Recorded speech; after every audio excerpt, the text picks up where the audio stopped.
પ્રધાનમંત્રી નરેન્દ્ર મોદી કહે છે કે ડોક્ટર બાબા સાહેબ આંબેડકરે આપણને શીખવાડ્યું છે કે જ્યાં સુધી સમાજના સાવ છેવાડે ઊભેલા માનવી સુધી ન્યાય પહોંચતો નથી ત્યાં સુધી સામાજિક ન્યાય અધૂરો છે। જ્યારે સામાજિક ન્યાયના સંદર્ભમાં મુખ્યમંત્રી ભૂપેન્દ્ર પટેલ કહે છે કે ડોક્ટર બાબા સાહેબ આંબેડકરે જે સામાજિક ન્યાય અને સમાનતાનો પાયો નાખ્યો છે તે જ આજે ગુજરાત સરકારના સમરસ અને સર્વસમાવેશી વિકાસ મોડેલની પ્રેરણા છે। સામાજિક સમરસતાના આ જ દ્રષ્ટિકોણને સરકાર કરતા ગુજરાત સરકાર રાજ્યમાં સામાજિક ન્યાય અને અનુસૂચિત જનજાતિનું સશક્તિકરણ સુનિશ્ચિત કરીને તેમના સમુદાયના કલ્યાણ અને ઉત્થાન અને ઉત્કર્ષ માટે અનેક પ્રયાસો કરી રહી છે।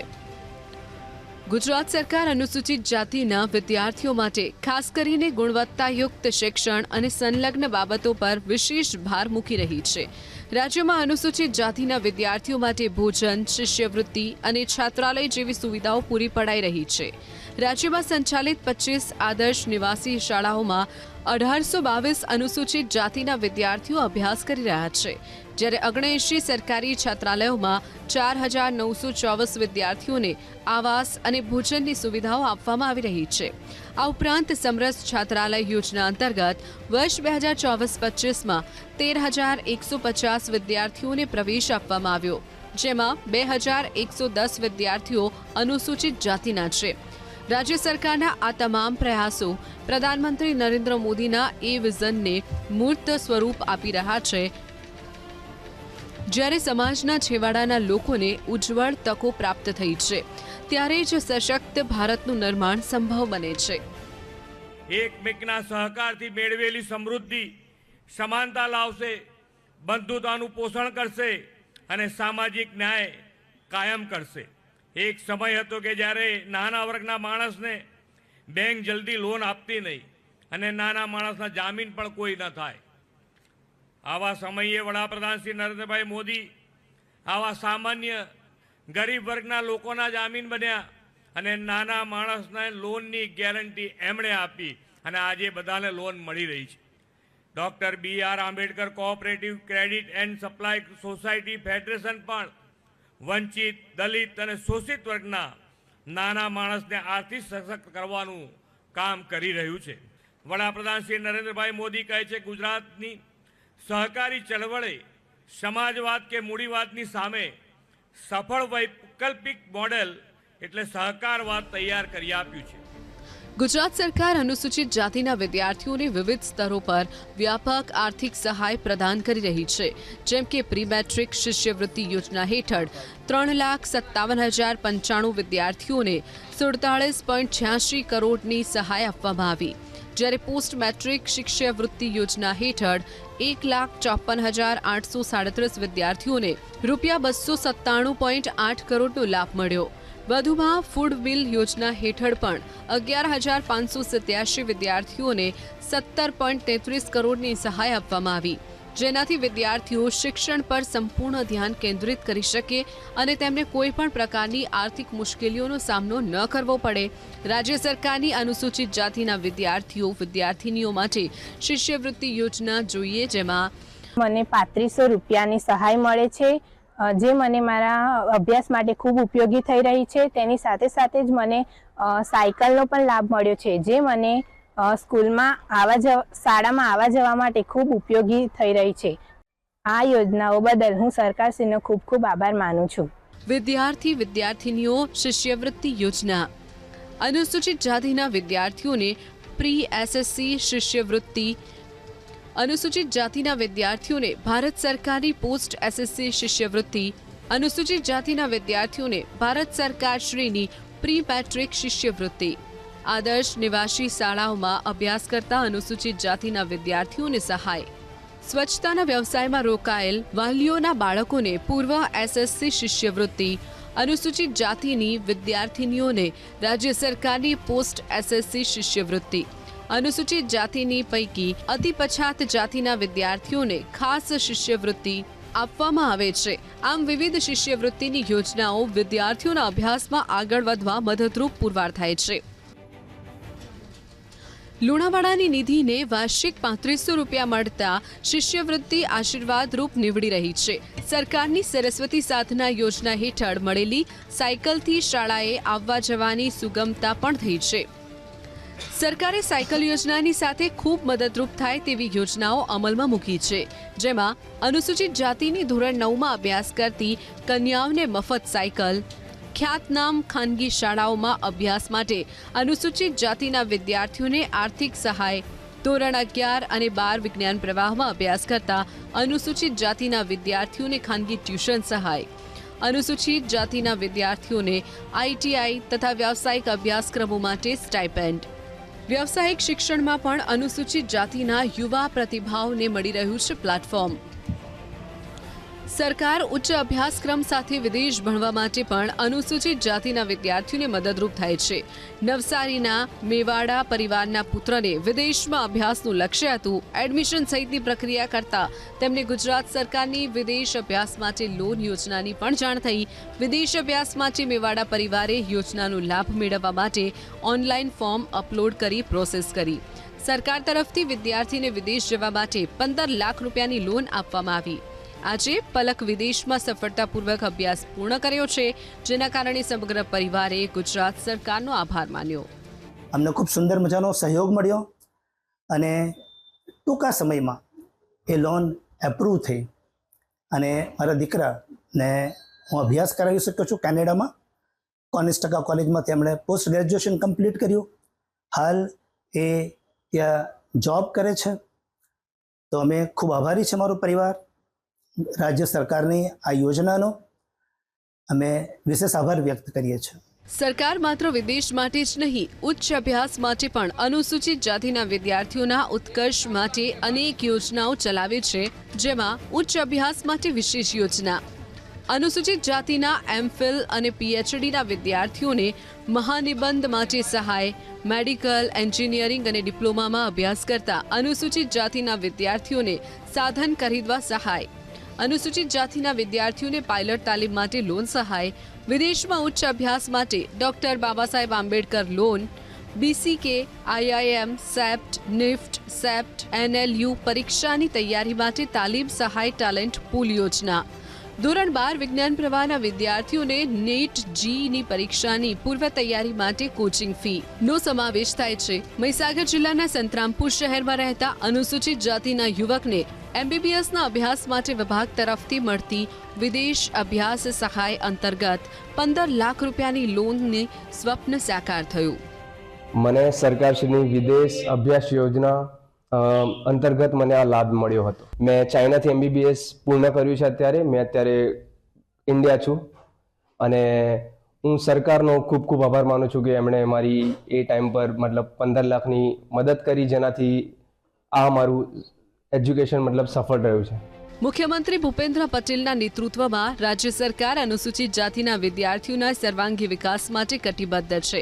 સરકાર ગણવેશથી ફૂડ બિલ અને છાત્રાલય સુધીનો સુપેરે અમલ કર્યો છે. ગણવેશથી છાત્રાલય સુધીની સુવિધા, અનુસૂચિત જાતિના વિદ્યાર્થીઓને ગણવેશ સહાય, અનુસૂચિત જાતિના વિદ્યાર્થીઓને ફૂડ બિલ સહાય, સુબેદાર રામજી આંબેડકર છાત્રાલયને અનુદાન યોજના, પછાત વર્ગના છોકરાઓ માટેના છાત્રાલયોના મકાન બાંધકામ માટે સહાયક અનુદાન, પછાત વર્ગની કન્યાઓ માટેના છાત્રાલયના મકાન બાંધકામ માટે સહાયક અનુદાન, કન્યાઓ માટે સરકારી છાત્રાલયોનું બાંધકામ, શ્રી જુગતરામ દવે આશ્રમ શાળા યોજના, મામા સાહેબ ફડકે આદર્શ નિવાસી શાળા યોજના. ગુજરાત સરકાર દ્વારા અનુસૂચિત જાતિના લોકો માટે આવાસીય સુવિધા માથા પર ફક્ત એક છત પ્રદાન કરવાની પહેલ નથી, પરંતુ સામાજિક ગરિમા અને આત્મસન્માનની દિશામાં એક મજબૂત પગલું છે. આ જ ક્રમમાં ડોક્ટર આંબેડકર આવાસ યોજના હેઠળ અત્યાર સુધીમાં 55,329 લાભાર્થીઓને 238 કરોડથી વધુની આર્થિક મદદ પ્રદાન કરવામાં આવી છે. તાજેતરમાં જ ગુજરાત સરકારે આ યોજના હેઠળ મળનારી સહાય રકમ 50,000નો નોંધપાત્ર વધારો કરીને આ રકમ 1,20,000થી વધારીને 1,70,000 કરી દીધી છે. પાટણ તાલુકાના કુણગેર ગામના ગંગાબેન પરમારને ડોક્ટર આંબેડકર આવાસ યોજનાનો લાભ મળતા ઘરનું ઘર મળ્યું. પહેલા કાચું મકાન હતું ત્યારે ખૂબ તકલીફો પડતી, ચોમાસા દરમિયાન પાણી ટપકવાને કારણે રહેવું મુશ્કેલ બની જતું, પરંતુ હવે રાજ્ય સરકારની ડોક્ટર આંબેડકર આવાસ યોજના થકી 1.20 લાખની સહાય મળતા નવું પાકું મકાન બનાવ્યું. હવે તકલીફોનો અંત આવ્યો છે. પતરાવાળું મકાન હતું મારે તૂટેલું અને બહુ તકલીફ પડતી હતી. પછી અમને જાણ થઈ કે ભાઈ ડૉક્ટર આંબેડકર સાહેબની યોજના મળે છે, તેમાં 1,20,000 રૂપિયા કે મંજૂર થાય છે. એની અંદર પછી અમે ફોર્મ ભર્યું અને ફોર્મને ભર્યા પછી અમને 1,20,000 રૂપિયા મંજૂર થયા અને એના પર અમે મકાન બનાવ્યું, મકાન ધાબાવાળું બનાવ્યું અને અત્યારે કમ્પ્લીટ મકાન થઈ ગયું છે અને અમે શાંતિથી રહીએ છીએ. સરકારનો ખૂબ ખૂબ આભાર. રાજ્યમાં ગંગાબેન જેવા લાખો લોકો છે જેમના માટે આવાસ યોજના વરદાનરૂપ સાબિત થઈ છે. ડોક્ટર આંબેડકર આવાસ યોજનાની વિગતો જોઈએ તો અનુસૂચિત જાતિના નબળી આર્થિક સ્થિતિ ધરાવતા અને ખાસ કરીને ગરીબી રેખા નીચે જીવતા ઘર વિહોણા લોકોને સમયબદ્ધ કાર્યક્રમ રૂપે તબક્કાવાર આવાસો પૂરા પાડવાના છે. સરકારની આવી જ યોજનાઓ પર નજર કરીએ તો આવાસ અને અન્ય સામાજિક સહાય યોજનાઓ, ડોક્ટર આંબેડકર ભવનનો નિભાવ અને વિકાસ, આંબેડકર ભવનમાં બાંધકામમાં સુધારા વધારા, ડોક્ટર સવિતા આંબેડકર આંતરજ્ઞાતીય લગ્નને પ્રોત્સાહન આપવા નાણાકીય સહાય, અનુસૂચિત જાતિની કન્યાઓને કુંવરબાઈના મામેરા માટે નાણાકીય સહાય, માઈ રામાબાઈ આંબેડકર સાતફેરા સમૂહ લગ્ન યોજના, સત્યવાદી રાજા હરિશ્ચંદ્ર મરણોત્તર સહાય યોજના, બીજરૂપ અંદાજપત્ર સ્વામી તેજાનંદ કર્મકાંડ તાલીમ યોજના, ગૃહ નિર્માણ માટે વ્યક્તિગત ધોરણે નાણાકીય સહાય, શહેરી વિસ્તારોમાં ગૃહ નિર્માણ માટે નાણાકીય સહાય. નવસારીમાં રહેતા મીનાક્ષીબેન રાઠોડને પણ આ યોજનાનો લાભ મળ્યો છે. આંબેડકર આવાસ યોજનાની પ્રક્રિયા પૂર્ણ કર્યા બાદ તેમને આર્થિક મદદ મળી, જેના કારણે પાકા ઘરનું સ્વપ્ન પૂર્ણ થયું છે. અમે અનુસૂચિત જનજાતિમાં આવીએ છીએ અને પ્રધાનમંત્રી આવાસ યોજનાની જ્યારે અમને ખબર પડી ત્યારે અમે આ આવાસ યોજનાનું ફોર્મ ભર્યું અને અમારા 3.5 લાખ રૂપિયા મંજૂર થયા અને અમારું ઘર બંધાઈ ગયું. ડોક્ટર આંબેડકર આવાસ યોજના જ નહીં પરંતુ અનુસૂચિત જાતિના લોકો માટે પ્રધાનમંત્રી આવાસ યોજનાનો પણ ફાયદો મળે છે. મીનાક્ષીબેન જેવી અનેક મહિલાઓને આવાસ યોજનાની ઘરથી છત મળી છે. રાજ્ય સરકાર સ્વરોજગાર વ્યવસાય માટે આર્થિક મદદરૂપની યોજનાઓનો લાભ પણ પહોંચાડી રહી છે. સરસ્વતી તાલુકાના સુજનીપુર ગામના સોલંકી રાજુભાઈને અનુસૂચિત જાતિની યોજના ગુજરાત સફાઈ કામદાર વિકાસ નિગમ વ્હીકલ લોન યોજના થકી ગાડી લેવા માટે રોકડ 6,75,000ની લોન મળે છે. રાજુભાઈ આ વાહન થકી વેપાર કરી રોજગાર મેળવી રહ્યા છે. ઓનલાઈન અરજી કરી લોન માટે તો મારી લોન સરકારમાં પાસ થઈ ગઈ. તો મને આ યોજનાનો ગુજરાત સફાઈ કામદાર યોજનામાં મારી ગાડીની લોન પાસ થઈ ગઈ અને મને 6,75,000 રૂપિયા મળ્યા. તેમ છતાં મને હપ્તા ભરીને મને સબસિડી સરકારમાંથી મળી છે 75,000 રૂપિયા. તે બદલ હું સરકારનો આભાર માનું છું. સરકાર સ્વરોજગાર અને વ્યવસાય માટે નાણાકીય સહાયની યોજનાઓ ચલાવે છે. તેના પર નજર કરીએ તો સ્વરોજગાર વ્યવસાય માટે નાણાકીય સહાય, કુટીર ઉદ્યોગો અને સ્વરોજગારી માનવ ગરિમા યોજના માટે નાણાકીય સહાય, MSMD ડોક્ટરને સર્જિકલ નર્સિંગ હોમ દવાખાનું શરૂ કરવા નાણાં, મહિલાઓ માટે સીવણ કેન્દ્રો, તાલીમ સહ ઉત્પાદન કેન્દ્રો શરૂ કરવા અને ચલાવવા, ગુજરાત અનુસૂચિત જાતિ વિકાસ નિગમ ગાંધીનગર, અનુસૂચિત જાતિ અતિ પછાત જાતિ વિકાસ નિગમ ગાંધીનગર, ગુજરાત સફાઈ કામદાર વિકાસ નિગમ ગાંધીનગર, નાના ઉદ્યોગ સાહસિકોને ધંધા વ્યવસાયનું સ્થળ ખરીદવા નાણાકીય લોન સામે વ્યાજ સહાય, ખેતીની જમીન ખરીદવા માટે અનુસૂચિત જાતિના ખેડૂતોને નાણાકીય સહાય. આવી જ રીતે ગોધરાના વિઠ્ઠલભાઈ પરમારને 7.50 લાખની વાહનની લોન મળી. આ લોનનો ઉપયોગ કરીને વિઠ્ઠલભાઈએ નવી કાર ખરીદી. આ વાહન આજે તેમના માટે માત્ર એક વાહન જ નથી રહ્યું, પણ સન્માનજનક અને કાયમી આજીવિકાનું ઉત્તમ સાધન બની ગયું છે. વિઠ્ઠલભાઈ પરમારે પોતાના અનુભવ વિશે વાત કરતા જણાવ્યું, લોન મળ્યા પહેલા હું હંમેશા ચિંતામાં રહેતો કે પરિવારનું ભરણ પોષણ કેવી રીતે કરવું. સરકારની આ યોજના અને સમયસર મળેલી લોનથી મેં મારી પોતાની કાર ખરીદી. આજે હું ડ્રાઇવિંગ દ્વારા નિયમિત આવક મેળવી રહ્યો છું, જેનાથી મારા પરિવારનું ગુજરાન સારી રીતે ચાલી રહ્યું છે. 7.5 લાખ રૂપિયાની પેસેન્જર વાહનની જાહેરાત પડેલી હતી. અમે નિયમ અનુસાર ઓનલાઈન ફોર્મ ભરેલું હતું. ત્યારબાદ અમારું ફોર્મ મંજૂર થયા બાદ સરકારશ્રીએ અમારી પાસેથી ડોક્યુમેન્ટ લઈને 7.5 લાખ રૂપિયાની લોન આપેલી અને અમે એ મારફતે ઇકો ગાડી લાવ્યા. એ પહેલાં અમારી પાસે વાહન ન હતું તો અમારા પરિવારનું પાલન પોષણ ભરણ પોષણ કરવામાં થોડી તકલીફ પડતી હતી, મુશ્કેલી પડતી હતી. ત્યારબાદ સરકારશ્રી તરફથી વાહન મળ્યા બાદ અમારી આર્થિક સદ્ધરતા વધી છે અને પરિવારનું પાલન પોષણ કરવામાં મુશ્કેલી પડતી નથી. અનુસૂચિત જાતિ કલ્યાણ યોજનાનો લાભ મને આપવામાં આવ્યો છે, તે બદલ અમે ગુજરાત સરકારનો આભાર માનીએ છીએ. ઘોઘંબા તાલુકાના જયસિંહભાઈ સોલંકીએ પણ આ યોજના થકી પોતાનો વ્યવસાય કરી રહ્યા છે. એસસી કલ્યાણ યોજના હેઠળ 2 લાખની લોન મેળવી જયસિંહભાઈએ કાપડની દુકાન શરૂ કરી. આજે દુકાન થકી તેમની રોજગારીનો પ્રશ્ન હલ થઈ ગયો. 2 લાખની સહાય લીધી છે લોન કાપડ વ્યવસાય માટે. એ લોનની અંદરમાં જે મને મારા પરિવારમાં બાળકોથી મળીને બહુ સારી પરિસ્થિતિ પહેલાં આવી હતી, પણ હવે બહુ સારું છે સાહેબ. અનુસૂચિત જાતિ કલ્યાણ યોજના માટે જે ગુજરાત સરકારે લાભ આવેલો, ખૂબ ખૂબ આભાર. મુખ્યમંત્રી ભૂપેન્દ્રભાઈ પટેલના નેતૃત્વ હેઠળની ગુજરાત સરકાર હાંસિયામાં ધકેલાઈ ગયેલા સમુદાયોના સશક્તિકરણને પ્રાથમિકતા આપી રહી છે. અનુસૂચિત જાતિના સર્વાંગી વિકાસ માટે કાર્યરત સામાજિક ન્યાય અને અધિકારિતા વિભાગની આ યોજનાઓ રાજ્ય સરકારની કટિબદ્ધતા દર્શાવે છે.